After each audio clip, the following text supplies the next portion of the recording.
पंजाब दे विच corona नूं लैके नवें ते सख्त नियम जारी कर दिते गए ने। स्कूलों वालियां ने कैप्टन सरकार के खिलाफ मोर्चा खोल दिता है। दिल्ली हाई कोर्ट ने नवा हुक्म चाढ़िया कि गड्डी विच कल्ले भी बैठे हो तां भी मास्क पाउणा जरूरी है। पंजाब दे विच पेट्रोल ते डीजल होर महंगा हो गया।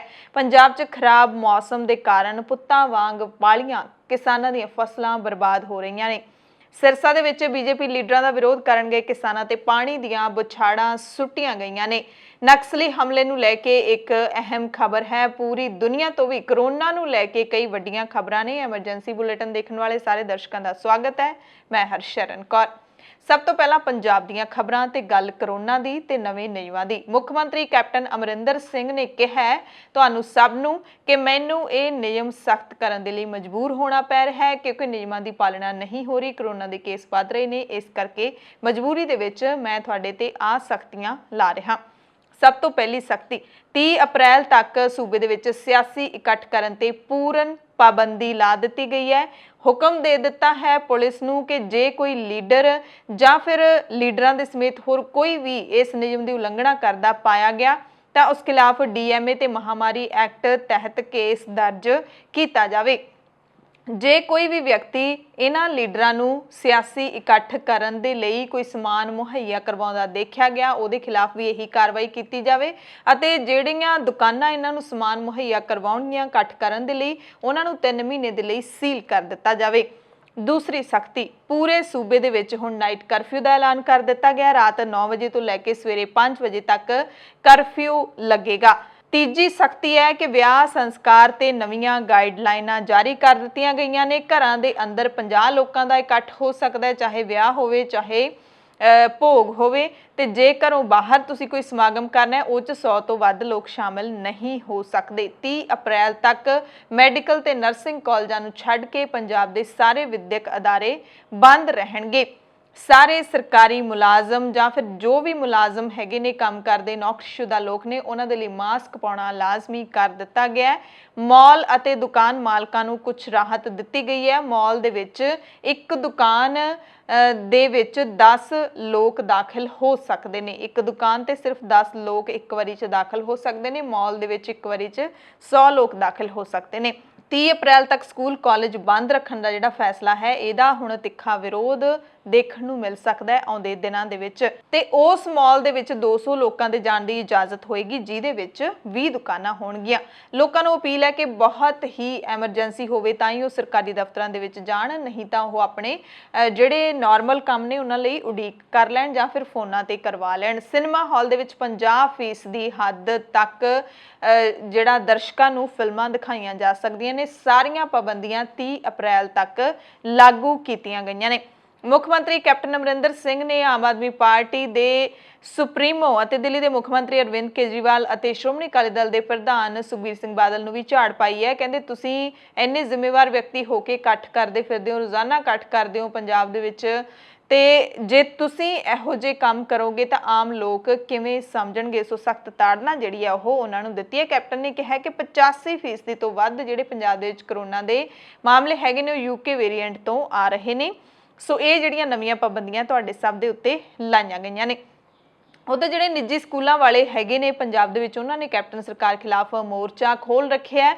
मानसा दे विच 6 अप्रैल नूं वड्डा इकट्ठ होया, बेमिसाल इकट्ठ होया जिहदे विच किसान भी पहुंचे, विद्यार्थी भी पहुंचे, उन्हां दे मापे भी पहुंचे, स्कूलों वाले भी पहुंचे। सरकार नूं कह दिता है कि जे तुसीं स्कूल नहीं खोलोगे तो असीं 12 तरीक नूं खोल लवांगे। सो हुण कैप्टन सरकार ने तां अपना फैसला सुना दिता कि 30 तरीक तक उन्हां ने स्कूल नहीं खोलण देणे। हुण निजी स्कूलों वालियां ने भी चेतावनी दे रखी है सरकार नूं कि असीं 12 नूं स्कूल खोल लवांगे। जिहड़ी private unaided school association Pusa हैगी है उसने भी 6 अप्रैल नूं बरनाला दे विच रोस मार्च कढ़िया सी ते कहा कि 12 अप्रैल नूं जदों असीं स्कूल खोलांगे ते जे सानूं बंद कराउण दी कोशिश कीती जां फिर कोई होर कार्रवाई कीती तां असीं अदालत दा सहारा लवांगे। ओह कहंदे कि सिੱਖਿਆ मंत्री बड़े मजे नाल हुक्म चाड़ दिंदे ने कि विद्यार्थियों तो फीसां नहीं लैणियां पर अध्यापकों नूं सारियां पूरियां तनखाहां देणियां ने। ओह कहंदे जे फीसां नहीं लवांगे तां तनखाहां ਕਿੱਥੋਂ ਦੇਾਂਗੇ। ਤੇ 8 ਅਪ੍ਰੈਲ ਨੂੰ ਅਜਿਹਾ ਹੀ ਇੱਕ ਇਕੱਠ ਹੈ ਜਿਹੜਾ ਉਹ ਸੱਦਿਆ ਗਿਆ ਹੈ। ਰੋਸ ਮੁਜ਼ਾਹਰਾ ਕੱਢਿਆ ਜਾਵੇਗਾ ਸੰਗਰੂਰ ਦੇ ਵਿੱਚ। ਲੌਂਗੋਵਾਲ ਸੰਗਰੂਰ ਦੇ ਸਕੂਲਾਂ, ਕਾਲਜਾਂ ਤੇ ਯੂਨੀਵਰਸਿਟੀਆਂ ਨੂੰ ਖੁਲਵਾਉਣ ਦੇ ਸੰਬੰਧੀ ਨੌਜਵਾਨਾਂ ਦੀ ਮੀਟਿੰਗ ਹੋਈ ਹੈ। ਉਸ ਮੀਟਿੰਗ ਦੇ ਵਿੱਚ ਐਲਾਨ ਕੀਤਾ ਗਿਆ ਕਿ 8 ਅਪ੍ਰੈਲ ਨੂੰ ਸੰਗਰੂਰ ਦੇ ਵਿੱਚ ਵੱਡਾ ਰੋਸ ਮੁਜ਼ਾਹਰਾ ਕੀਤਾ ਜਾਏਗਾ ਸਕੂਲ, ਕਾਲਜ, ਯੂਨੀਵਰਸਿਟੀਆਂ ਖੋਲ੍ਹਣ ਦੀ ਮੰਗ ਨੂੰ ਲੈ ਕੇ। ਅਗਲੀ ਜਿਹੜੀ ਖਬਰ ਹੈ ਉਹ ਵੀ ਕਰੋਨਾ ਦੇ ਨਾਲ ਜੁੜੀ ਹੋਈ ਹੈ। ਕੇਂਦਰੀ ਸਿਹਤ ਮੰਤਰੀ ਡਾਕਟਰ ਹਰਸ਼ਵਰਧਨ ਨੇ 6 ਅਪ੍ਰੈਲ ਨੂੰ ਇੱਕ ਬਿਆਨ ਦਿੱਤਾ ਸੀ ਕਿ ਪੰਜਾਬ ਦੇ ਵਿੱਚ ਵੀ ਕਰੋਨਾ ਨੂੰ ਲੈ ਕੇ ਹਾਲਾਤ ਚਿੰਤਾਜਨਕ ਬਣ ਰਹੇ ਨੇ। ਉਹਨਾਂ ਨੇ ਕਿਹਾ ਕਿ ਇੱਥੇ 80% ਜਿਹੜੇ ਕਰੋਨਾ ਦੇ ਵੇਰੀਐਂਟ ਨੇ ਉਹ ਯੂਕੇ ਦੇ ਵੇਰੀਐਂਟ ਤੋਂ ਆ ਰਹੇ ਨੇ ਤੇ ਪੰਜਾਬ ਦੇ ਵਿੱਚ ਕਰੋਨਾ ਦੀ ਲਾਗ ਵਧਣ ਦੇ ਕਈ ਕਾਰਨ ਨੇ। ਡਾਕਟਰ ਹਰਸ਼ਵਰਧਨ ਨੇ ਕਿਹਾ ਕਿ ਕਿਸਾਨਾਂ ਦੇ ਜਿਹੜੇ ਪ੍ਰੋਟੈਸਟ ਹੋ ਰਹੇ ਨੇ ਪੰਜਾਬ ਦੇ ਵਿੱਚ ਉਹ ਵੀ ਕਰੋਨਾ ਦੀ ਲਾਗ ਵਧਾਉਣ ਦੇ ਲਈ ਜ਼ਿੰਮੇਦਾਰ ਨੇ। ਸਿਆਸੀ ਰੈਲੀਆਂ ਜਿਹੜੀਆਂ ਹੋ ਰਹੀਆਂ ਨੇ ਉਹ ਵੀ ਜ਼ਿੰਮੇਦਾਰ ਨੇ। ਉਸ ਤੋਂ ਬਾਅਦ ਜਿਹੜੇ ਕਿਸਾਨ ਲੀਡਰ ਹੈਗੇ ਨੇ ਉਹ ਭੜਕੇ ਨੇ। ਸਰਵਣ ਸਿੰਘ ਪੰਧੇਰ ਉਹਨਾਂ ਨੇ ਕਿਹਾ ਕਿ ਡਾਕਟਰ ਹਰਸ਼ਵਰਧਨ ਜਿਹੜਾ ਕਹਿ ਰਹੇ ਨੇ ਕਿ ਪੰਜਾਬ ਦੇ ਵਿੱਚ ਕਿਸਾਨ ਰੋਸ ਰੈਲੀਆਂ ਕਰਕੇ ਕਰੋਨਾ ਵੱਧ ਰਿਹਾ ਹੈ ਤਾਂ ਉਹ ਇਹ ਦੱਸਣ ਵੀ ਜਿਹੜੇ ਸੂਬਿਆਂ ਦੇ ਵਿੱਚ ਵੋਟਾਂ ਪੈ ਰਹੀਆਂ ਨੇ, ਜਿੱਥੇ ਪ੍ਰਧਾਨ ਮੰਤਰੀ ਨਰਿੰਦਰ ਮੋਦੀ ਖੁਦ ਚੋਣ ਰੈਲੀਆਂ ਕਰ ਰਹੇ ਨੇ, ਕਿ ਉੱਥੇ ਕਰੋਨਾ ਨਹੀਂ ਫੈਲਦਾ। ਤੁਸੀਂ ਸਾਨੂੰ ਇੱਕ ਵੀ ਕੇਸ ਦਿਖਾ ਦਿਓ। ਚੈਲੰਜ ਕਰਦੇ ਨੇ ਸਰਕਾਰ ਨੂੰ ਕਿ ਜਿੰਨੇ ਦਿੱਲੀ ਦੇ ਵਿੱਚ ਮੋਰਚੇ ਲੱਗੇ ਹੋਏ ਨੇ ਕਿਸਾਨਾਂ ਦੇ, ਉਹਨਾਂ ਦੇ ਵਿੱਚ ਇੱਕ ਵੀ ਕੇਸ ਤੁਸੀਂ ਕਰੋਨਾ ਵਾਇਰਸ ਦਾ ਸਾਨੂੰ ਲੱਭ ਕੇ ਦੇ ਦਿਓ ਤੇ ਫਿਰ ਅਸੀਂ ਸ਼ਾਇਦ ਮੰਨ ਲਵਾਂਗੇ ਕਿ ਕਿਸਾਨਾਂ ਦੇ ਸੰਘਰਸ਼ ਕਰਕੇ ਕਰੋਨਾ ਵੱਧ ਰਿਹਾ ਹੈ।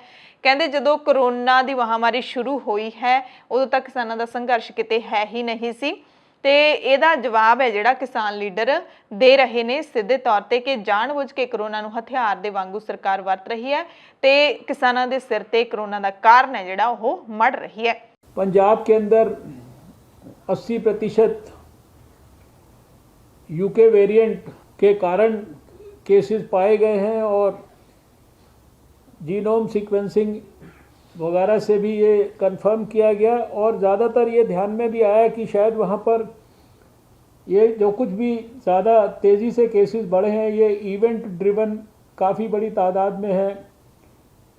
बड़ी बड़ी शादियाँ, लोकल बॉडी के इलेक्शंस, किसानों का आंदोलन इत्यादि संभवतः ये भी कारण उसमें प्रमुख रोल प्ले कर रहे हैं। मैं हर्षवर्धन से पूछना चाहूँगा कि आपके प्रधानमंत्री जी जिन राज्यों में इलेक्शन चल रहे हैं वहाँ लाखों का इकट्ठ करते हैं, गृह मंत्री जी इकट्ठ करते हैं, तो वहाँ कोरोना क्यों नहीं बढ़ रहा? हमें स्वास्थ्य मंत्री जी मालूम है कि जहाँ इलेक्शन होते वहाँ कोरोना नहीं जाता, जहाँ इलेक्शन नहीं होते वहाँ कोरोना जाता है। इस तरह से पंजाब में कोरोना के आड़ में जो है लोगों के ऊपर जो पाबंदियाँ मढ़ी जा रही हैं। दूसरा, जिस तरह से आपके कृषि कानून हैं, कोरोना से तो हम नहीं मरेंगे, आपके सामने दिल्ली में 4.5 महीने से बैठे, पर जो आप खेती कृषि कानून लेके आए हैं, जो एमएसपी के आपने फैसले किए हैं, जो बिजली शोध बिल 2020 आपकी सरकार ने लाने का फैसला कर लिया, जो डेयरी का एक्ट है या बीज एक्ट है, जिस तरह के आप आने वाले समय में हमारे ऊपर नीतियां थोप रहे हैं, जिस तरह की निजीकरण की नीतियां आप लागू करें, उससे से देश उजड़ने वाला है और हमारी मजबूरी है, हम क्यों नहीं हम संघर्ष करते रहेंगे। ਸਿਟੀ ਬਿਊਟੀਫੁਲ ਚੰਡੀਗੜ੍ਹ ਦੇ ਵਿੱਚ ਵੀ ਨਾਈਟ ਕਰਫਿਊ ਦਾ ਐਲਾਨ ਕਰ ਦਿੱਤਾ ਹੈ। ਇਹ ਨਾਈਟ ਕਰਫਿਊ ਹੈ ਜਿਹੜਾ 7 ਅਪ੍ਰੈਲ ਦੀ ਰਾਤ ਤੋਂ ਸ਼ੁਰੂ ਹੋਏਗਾ। ਰਾਤ 10 ਵਜੇ ਤੋਂ ਸਵੇਰੇ 5 ਵਜੇ ਤੱਕ ਚੰਡੀਗੜ੍ਹ ਦੇ ਵਿੱਚ ਨਾਈਟ ਕਰਫਿਊ ਰਹੇਗਾ। ਇਕੱਠਾਂ ਤੇ ਵੀ ਰੋਕ ਲਾ ਦਿੱਤੀ ਹੈ। ਨਾਈਟ ਕਰਫਿਊ ਦੌਰਾਨ ਪਾਰਟੀਆਂ, ਗੈਰ ਜ਼ਰੂਰੀ ਇਕੱਠਾਂ ਤੇ ਪਾਬੰਦੀ ਰਹੇਗੀ। ਨਿਯਮਾਂ ਦੀ ਪਾਲਣਾ ਨਾ ਕਰਨ ਤੇ ਸਖਤ ਕਦਮ ਚੁੱਕੇ ਜਾਣਗੇ ਚੰਡੀਗੜ੍ਹ ਪ੍ਰਸ਼ਾਸਨ ਦੇ ਵੱਲੋਂ। ਤੇ ਜੇ ਲੋਕ ਗਾਈਡਲਾਈਨਸ ਦੀ ਪਾਲਣਾ ਨਹੀਂ ਕਰਦੇ ਤਾਂ ਵੀਕਐਂਡ ਕਰਫਿਊ ਵੀ ਚੰਡੀਗੜ੍ਹ ਦੇ ਵਿੱਚ ਲਾਇਆ ਜਾ ਸਕਦਾ ਹੈ। ਦਿੱਲੀ ਤੋਂ ਖਬਰ ਹੈ ਜਿੱਥੇ ਹਾਈ ਕੋਰਟ ਨੇ ਕਿਹਾ ਕਿ ਕੋਵਿਡ-19 ਮਹਾਮਾਰੀ ਦੌਰਾਨ ਚਿਹਰਾ ਢਕਣਾ ਇੱਕ ਸੁਰੱਖਿਆ ਕਵਚ ਦੇ ਵਾਂਗ ਹੈ ਅਤੇ ਨਿੱਜੀ ਵਾਹਨ ਦੇ ਵਿੱਚ ਡਰਾਈਵਿੰਗ ਕਰਦੇ ਸਮੇਂ ਜੇ ਤੁਸੀਂ ਇਕੱਲੇ ਹੈਗੇ ਹੋ ਤਾਂ ਵੀ ਤੁਹਾਨੂੰ ਮੂੰਹ ਤੇ ਮਾਸਕ ਪਾਉਣਾ ਜ਼ਰੂਰੀ ਹੈ। ਜਸਟਿਸ ਪ੍ਰਤਿਭਾ ਐਮ ਸਿੰਘ ਨੇ ਨਿੱਜੀ ਵਾਹਨ ਦੇ ਵਿੱਚ ਇਕੱਲੇ ਡਰਾਈਵਿੰਗ ਕਰਦੇ ਸਮੇਂ ਮਾਸਕ ਨਾ ਪਹਿਨਣ ਦਾ ਚਲਾਨ ਕੱਟਣ ਦੇ ਦਿੱਲੀ ਸਰਕਾਰ ਦੇ ਫੈਸਲੇ ਵਿੱਚ ਦਖਲ ਦੇਣ ਤੋਂ ਇਨਕਾਰ ਕਰ ਦਿੱਤਾ ਹੈ ਤੇ ਇਸ ਨੂੰ ਚੁਣੌਤੀ ਦੇਣ ਵਾਲੀ ਪਟੀਸ਼ਨ ਵੀ ਜੱਜ ਨੇ ਖਾਰਜ ਕਰ ਦਿੱਤੀ ਹੈ। ਅਦਾਲਤ ਨੇ ਕਿਹਾ ਕਿ ਮਹਾਮਾਰੀ ਦੌਰਾਨ ਮਾਸਕ ਇੱਕ ਸੁਰੱਖਿਆ ਕਵਚ ਦੇ ਵਾਂਗ ਹੈ। ਦਿੱਲੀ ਦੇ ਵਿੱਚ ਵੀ ਕੇਜਰੀਵਾਲ ਸਰਕਾਰ ਨੇ ਨਾਈਟ ਕਰਫਿਊ ਦਾ ਐਲਾਨ ਕਰ ਦਿੱਤਾ ਸੀ। ਰਾਤ 10 ਵਜੇ ਤੋਂ ਸਵੇਰੇ 5 ਵਜੇ ਤੱਕ ਸਾਰੀਆਂ ਐਮਰਜੈਂਸੀ ਸੇਵਾਵਾਂ ਤੇ ਐਮਰਜੈਂਸੀ ਸਮਾਨ ਨੂੰ ਛੱਡ ਕੇ ਹਰ ਤਰ੍ਹਾਂ ਦੀ ਆਵਾਜਾਈ ਤੇ ਇੱਥੇ ਪਾਬੰਦੀ ਲਾ ਦਿੱਤੀ ਗਈ ਹੈ।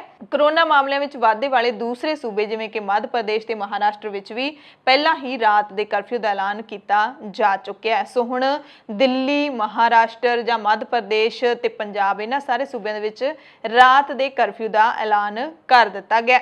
ਫਿਰੋਜ਼ਪੁਰ ਤੋਂ ਖਬਰ ਹੈ ਜਿੱਥੇ ਸਿਵਲ ਹਸਪਤਾਲ ਦੇ ਆਈਸੋਲੇਸ਼ਨ ਵਾਰਡ ਦੇ ਵਿੱਚ ਭਰਤੀ ਇੱਕ ਮੁਲਜ਼ਮ ਪੁਲਿਸ ਹਿਰਾਸਤ ਦੇ ਵਿੱਚੋਂ ਫਰਾਰ ਹੋ ਗਿਆ। ਮੁਲਜ਼ਮ ਦੀ ਨਿਗਰਾਨੀ ਦੇ ਲਈ 4 ਪੁਲਿਸ ਮੁਲਾਜ਼ਮ ਤਾਇਨਾਤ ਕੀਤੇ ਗਏ ਸੀ। ਮੁਲਜ਼ਮ ਦੀ ਪਛਾਣ ਗੁਰਸੇਵਕ ਸਿੰਘ ਪਿੰਡ ਕੋਰ ਸਿੰਘ ਵਾਲਾ ਥਾਣਾ ਲੱਖੋਕੇ ਬਹਿਰਾਮ ਫਿਰੋਜ਼ਪੁਰ ਦੇ ਵਜੋਂ ਹੋਈ ਹੈ। ਪੁਲਿਸ ਨੇ ਥਾਣਾ ਸਿਟੀ ਦੇ ਵਿੱਚ ਮੁਲਜ਼ਮ ਖਿਲਾਫ ਕੇਸ ਦਰਜ ਕਰਕੇ ਜਾਂਚ ਸ਼ੁਰੂ ਕਰ ਦਿੱਤੀ ਹੈ।